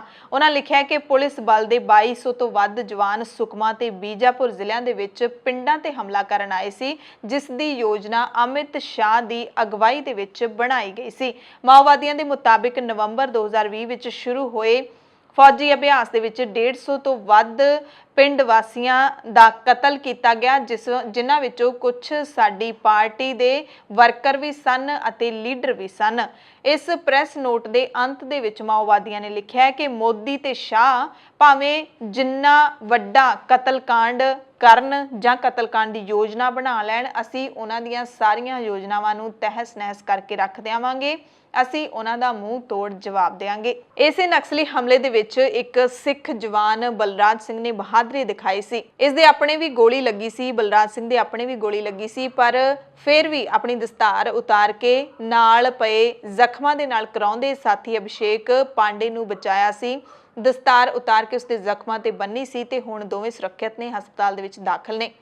ਬਹਾਦਰ ਜਵਾਨ ਦੀ ਸ਼ਲਾਘਾ ਕਰਨ ਦੇ ਲਈ ਸੀਨੀਅਰ IPS ਆਫੀਸਰ ਵਿਜ ਨੇ ਆਪਣੇ ਵੱਲੋਂ ਦਸਤਾਰ ਭੇਂਟ ਕਰਕੇ ਇਸ ਨੌਜਵਾਨ ਦੀ ਬਹਾਦਰੀ ਨੂੰ ਸਲਾਮ ਕੀਤਾ ਗਿਆ। ਹਸਪਤਾਲ ਪਹੁੰਚੇ ਨੇ ਤੇ ਨੌਜਵਾਨ ਬਲਰਾਜ ਸਿੰਘ ਨੂੰ ਦਸਤਾਰ ਭੇਂਟ ਕੀਤੀ ਹੈ ਤੇ ਇਹ ਜਿਹੜੀ ਫੋਟੋ ਹੈਗੀ ਹੈ ਉਹ ਸੋਸ਼ਲ ਮੀਡੀਆ ਤੇ ਕਾਫੀ ਵਾਇਰਲ ਹੋ ਰਹੀ ਹੈ। ਪੱਛਮੀ ਬੰਗਾਲ ਦੇ ਵਿੱਚ ਚੋਣ ਕਮਿਸ਼ਨ ਨੇ ਕੋਲਕਾਤਾ ਦੇ 8 ਵਿਧਾਨ ਸਭਾ ਹਲਕਿਆਂ ਦੇ ਚੋਣ ਅਧਿਕਾਰੀ ਬਦਲ ਦਿੱਤੇ ਨੇ। ਇਹਨਾਂ ਹਲਕਿਆਂ ਦੇ ਵਿੱਚ ਪੱਛਮੀ ਬੰਗਾਲ ਵਿਧਾਨ ਸਭਾ ਚੋਣਾਂ ਲਈ 26 ਅਪ੍ਰੈਲ ਤੇ 29 ਅਪ੍ਰੈਲ ਨੂੰ ਅੰਤਿਮ 2 ਗੇੜਾਂ ਦੇ ਵਿੱਚ ਪੋਲਿੰਗ ਹੋਵੇਗੀ। ਉਹਨਾਂ ਦੱਸਿਆ ਕਿ ਚੌਰੰਗੀ, ਇੰਟਾਲੀ, ਭਵਾਨੀਪੁਰ, ਬੇਲੀਆਘਾਟ, ਜੋਡਾ ਸੰਕੋ, ਸਿਆਮਪੁਕੁਰ, ਕਾਸ਼ੀਪੁਰ, ਬੇਲਗਛੀਆ ਤੇ ਕੋਲਕਾਤਾ ਪੋਰਟ ਵਿਧਾਨ ਸਭਾ ਹਲਕੇ ਵਿੱਚ ਨਵੇਂ ਚੋਣ ਅਧਿਕਾਰੀ ਨਿਯੁਕਤ ਕੀਤੇ ਗਏ ਨੇ।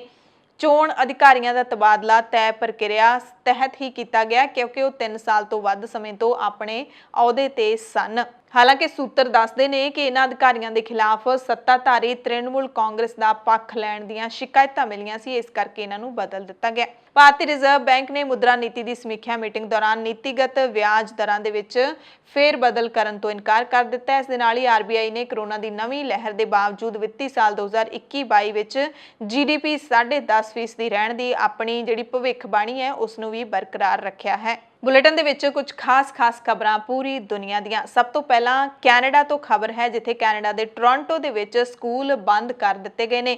COVID-19 ਦੀ ਤੀਜੀ ਲਹਿਰ ਇੱਥੇ ਸ਼ੁਰੂ ਹੋ ਗਈ ਹੈ। ਮਰੀਜ਼ਾਂ ਦੀ ਵੱਧਦੀ ਗਿਣਤੀ ਨੂੰ ਦੇਖਦਿਆਂ ਕੈਨੇਡਾ ਦੇ ਸਭ ਤੋਂ ਵੱਡੇ ਸ਼ਹਿਰ ਟੋਰਾਂਟੋ ਦੇ ਵਿੱਚ ਸਕੂਲਾਂ ਨੂੰ ਬੰਦ ਕਰ ਦਿੱਤਾ ਗਿਆ। ਹੁਣ ਇੱਥੇ ਸਕੂਲਾਂ ਦੇ ਵਿੱਚ ਆਨਲਾਈਨ ਪੜ੍ਹਾਈ ਹੀ ਕਰਵਾਈ ਜਾਏਗੀ। ਟੋਰਾਂਟੋ ਦੇ ਸਿਹਤ ਅਧਿਕਾਰੀ ਡਾਕਟਰ ਐਨੀਨ ਡੇ ਵਿਲਾ ਨੇ ਕਿਹਾ ਕਿ ਮਹਾਮਾਰੀ ਦੇ ਪ੍ਰਸਾਰ ਨੂੰ ਰੋਕਣ ਦੇ ਲਈ ਸਖਤ ਕਦਮ ਚੁੱਕਣ ਦੀ ਲੋੜ ਸੀ, ਇਸ ਕਰਕੇ ਚੁੱਕੇ ਗਏ ਨੇ। ਅਮਰੀਕਾ ਤੋਂ ਖਬਰ ਹੈ, ਜਿੱਥੇ ਰਾਸ਼ਟਰਪਤੀ ਜੋ ਬਾਈਡਨ ਨੇ ਕਿਹਾ ਕਿ ਮੁਲਕ ਦੇ ਵਿੱਚ 19 ਅਪ੍ਰੈਲ ਤੋਂ ਹਰ ਬਾਲਗ ਵਿਅਕਤੀ ਨੂੰ ਕੋਰੋਨਾ ਦਾ ਟੀਕਾ ਲਾਇਆ ਜਾਏਗਾ। ਇਸ ਤੋਂ ਪਹਿਲਾਂ ਬਾਲਗਾਂ ਦੇ ਲਈ ਟੀਕਾਕਰਨ ਮੁਹਿੰਮ ਸ਼ੁਰੂ ਕਰਨ ਦੀ ਤਰੀਕ 1 ਮਈ ਤੈਅ ਕੀਤੀ ਗਈ ਸੀ, ਪਰ ਹੁਣ ਮਾਮਲੇ ਨੇ ਜਿਹੜੇ ਕੋਰੋਨਾ ਦੇ ਤੇਜ਼ੀ ਨਾਲ ਵੱਧ ਰਹੇ ਨੇ, ਇਸ ਕਰਕੇ 19 ਅਪ੍ਰੈਲ ਤੋਂ ਇਹ ਟੀਕਾਕਰਨ ਮੁਹਿੰਮ ਹੈ ਜਿਹੜੀ ਉਹ ਸ਼ੁਰੂ ਕਰ ਦਿੱਤੀ ਜਾਏਗੀ। ਜੌਨ ਹਾਪਕਿੰਸ ਯੂਨੀਵਰਸਿਟੀ ਦੇ ਮੁਤਾਬਿਕ ਕੋਰੋਨਾ ਲਾਗ ਦੇ ਅਮਰੀਕਾ ਵਿੱਚ ਹੁਣ ਤੱਕ 3 ਕਰੋੜ ਤੋਂ ਵੀ ਵੱਧ ਮਾਮਲੇ ਸਾਹਮਣੇ ਆ ਚੁੱਕੇ ਨੇ ਤੇ 5,56,500 ਵਿਅਕਤੀਆਂ ਦੀ ਮੌਤ ਹੋ ਚੁੱਕੀ ਹੈ। ਯੂਕੇ ਤੋਂ ਵੀ ਕਰੋਨਾ ਵਾਇਰਸ ਦੇ ਨਾਲ ਜੁੜੀ ਹੋਈ ਖਬਰ ਹੈ, ਜਿੱਥੇ ਐਸਟਰਾਜ਼ੈਨਿਕਾ ਟੀਕਾ ਲਗਵਾਉਣ ਤੋਂ ਬਾਅਦ 7 ਲੋਕਾਂ ਦੀ ਮੌਤ ਹੋ ਗਈ ਹੈ। ਟੀਕਾ ਲਵਾਉਣ ਤੋਂ ਬਾਅਦ ਖੂਨ ਜੰਮਣ ਕਾਰਨ ਯਾਨੀ ਕਿ ਬਲੱਡ ਕਲੌਟਿੰਗ ਦੇ ਕਾਰਨ 7 ਲੋਕਾਂ ਦੀ ਮੌਤ ਹੋਈ ਹੈ। ਇਸ ਦੀ ਪੁਸ਼ਟੀ ਯੂਕੇ ਦੀ ਮੈਡੀਸਿਨਸ ਰੈਗੂਲੇਟਰ ਏਜੰਸੀ ਨੇ ਕੀਤੀ ਹੈ। ਯੂਕੇ ਦੇ ਵਿੱਚ 24 ਮਾਰਚ ਤੱਕ ਕੁੱਲ 1 ਕਰੋੜ 80 ਲੱਖ ਲੋਕਾਂ ਦਾ ਟੀਕਾਕਰਨ ਕੀਤਾ ਗਿਆ, ਜਿਨ੍ਹਾਂ ਵਿੱਚੋਂ ਸਿਰਫ 30 ਲੋਕਾਂ ਦੇ ਵਿੱਚ ਖੂਨ ਜੰਮਣ ਦੇ ਮਾਮਲੇ ਸਾਹਮਣੇ ਆਏ। ਹਾਲਾਂਕਿ ਇਹ ਹਾਲੇ ਸਪਸ਼ਟ ਨਹੀਂ ਹੋ ਸਕਿਆ ਕਿ ਇਹ ਟੀਕੇ ਦਾ ਉਲਟ ਪ੍ਰਭਾਵ ਯਾਨੀ ਕਿ ਟੀਕੇ ਦਾ ਹੀ ਸਾਈਡ ਇਫੈਕਟ ਹੈ ਜਾਂ ਫਿਰ ਸਬੱਬ ਨਾਲ ਹੀ ਇਹਨਾਂ ਲੋਕਾਂ ਦੇ ਵਿੱਚ ਵੈਕਸੀਨ ਤੋਂ ਬਾਅਦ ਬਲੱਡ ਕਲੌਟਿੰਗ ਹੋਈ ਹੈ। ਯੂਕੇ ਦੀ medicine and health care product regulatory agency ਦਾ ਕਹਿਣਾ ਹੈ ਕਿ ਕਿਸੇ ਵੀ ਕਿਸਮ ਦੇ ਜ਼ੋਖਮ ਦੇ ਨਾਲੋਂ ਫਾਇਦੇ ਵਧੇਰੇ ਨੇ। ਵਿਸ਼ਵ ਸਿਹਤ ਸੰਸਥਾ ਤੇ ਯੂਰਪੀਅਨ ਮੈਡੀਸਨ ਏਜੰਸੀ ਨੇ ਵੀ ਇਸ ਸਿੱਟੇ ਤੇ ਹਾਮੀ ਭਰੀ ਹੈ। ਐਸਟਰਾਜ਼ੈਨਿਕਾ ਟੀਕਾ ਬਣਾਉਣ ਵਾਲੀ ਜਿਹੜੀ ਕੰਪਨੀ ਹੈ ਐਸਟਰਾਜ਼ੈਨਿਕਾ, ਉਸ ਦੇ ਇੱਕ ਬੁਲਾਰੇ ਨੇ ਕਿਹਾ ਕਿ ਮਰੀਜ਼ਾਂ ਦੀ ਸੁਰੱਖਿਆ ਕੰਪਨੀ ਦੀ ਸਭ ਤੋਂ ਪਹਿਲੀ ਤਰਜੀਹ ਰਹੇਗੀ। ਫਿਰ ਵੀ ਹੋਰ ਦੇਸ਼ਾਂ ਨੂੰ ਵੀ ਇਸ ਮਾਮਲੇ ਨੇ ਚਿੰਤਾ ਵਿੱਚ ਪਾ ਦਿੱਤਾ ਹੈ, ਜਿਨ੍ਹਾਂ ਦੇ ਵਿੱਚ ਜਰਮਨੀ, ਫਰਾਂਸ, ਨੀਦਰਲੈਂਡਸ ਤੇ ਕੈਨੇਡਾ ਸ਼ਾਮਿਲ ਨੇ ਤੇ ਇਹਨਾਂ ਦੇਸ਼ਾਂ ਨੇ ਟੀਕਾਕਰਨ ਸਿਰਫ ਵੱਡੀ ਉਮਰ ਦੇ ਲੋਕਾਂ ਤੱਕ ਹੀ ਸੀਮਿਤ ਕਰ ਦਿੱਤਾ ਹੈ। ਜਾਂਚਕਰਤਾ ਹੁਣ ਇਸ ਗੱਲ ਦੀ ਜਾਂਚ ਕਰ ਰਹੇ ਨੇ ਕਿ ਕੀ ਐਸਟਰਾਜ਼ੈਨਿਕਾ ਟੀਕਾ ਹੀ ਖੂਨ ਦੇ ਜੰਮਣ ਦਾ ਕਾਰਨ ਬਣ ਰਿਹਾ ਹੈ। ਇਸ ਹਫ਼ਤੇ ਪਹਿਲਾਂ ਯੂਰਪੀਅਨ ਮੈਡੀਸਿਨਸ ਏਜੰਸੀ ਨੇ ਕਿਹਾ ਕਿ ਇਹ ਪ੍ਰਮਾਣਿਤ ਨਹੀਂ ਹੈ ਪਰ ਸੰਭਵ ਹੈ। ਯੂਕੇ ਦੇ ਵਿੱਚ ਵੀ ਫਾਈਜ਼ਰ ਟੀਕਾ ਲਗਵਾਉਣ ਤੋਂ ਬਾਅਦ SVST ਦੇ 2 ਮਾਮਲੇ ਸਾਹਮਣੇ ਆਏ। ਇਹ ਮਾਮਲੇ ਉਹਨਾਂ 1 ਕਰੋੜ ਲੋਕਾਂ ਦੇ ਵਿੱਚੋਂ ਸਨ ਜਿਨ੍ਹਾਂ ਨੂੰ ਟੀਕਾ ਲਾਇਆ ਸੀ, ਯਾਨੀ ਕਿ 1 ਕਰੋੜ ਦੇ ਵਿੱਚੋਂ 2 ਲੋਕਾਂ ਨੂੰ ਇਹ ਸਮੱਸਿਆ ਸਾਹਮਣੇ ਆਈ, ਪਰ ਇਹਨਾਂ ਵਿੱਚੋਂ ਕਿਸੇ ਦਾ ਵੀ ਪਲੇਟਲੈਟਸ ਦਾ ਪੱਧਰ ਨਹੀਂ ਸੀ ਘਟਿਆ।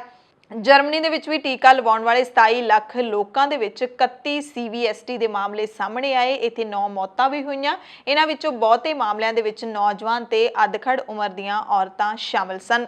ਅਗਲੀ ਖਬਰ ਪਾਕਿਸਤਾਨ ਤੋਂ ਹੈ। ਕਰੋਨਾ ਦੇ ਨਾਲ ਹੀ ਜੁੜੀ ਹੋਈ ਹੈ, ਜਿੱਥੇ ਪਾਕਿਸਤਾਨ ਸਰਕਾਰ ਨੇ ਸਕੂਲ ਬੰਦ ਕਰਨ ਦਾ ਐਲਾਨ ਕਰ ਦਿੱਤਾ ਹੈ। ਅਗਲੇ 3 ਹਫ਼ਤਿਆਂ ਦੇ ਲਈ ਇੱਥੇ ਸਕੂਲ ਬੰਦ ਰੱਖੇ ਜਾਣਗੇ। 8ਵੀਂ ਜਮਾਤ ਤੱਕ ਦੇ ਵਿਦਿਆਰਥੀ 28 ਅਪ੍ਰੈਲ ਤੱਕ ਘਰ ਰਹਿਣਗੇ।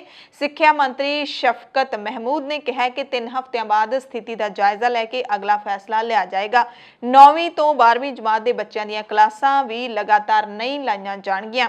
ਮੁਲਕ ਦੇ ਵਿੱਚ ਸੋਮਵਾਰ ਨੂੰ ਕਰੋਨਾ ਮਹਾਮਾਰੀ ਕਾਰਨ 100 ਮਰੀਜ਼ਾਂ ਦੀ ਮੌਤ ਹੋ ਗਈ ਸੀ।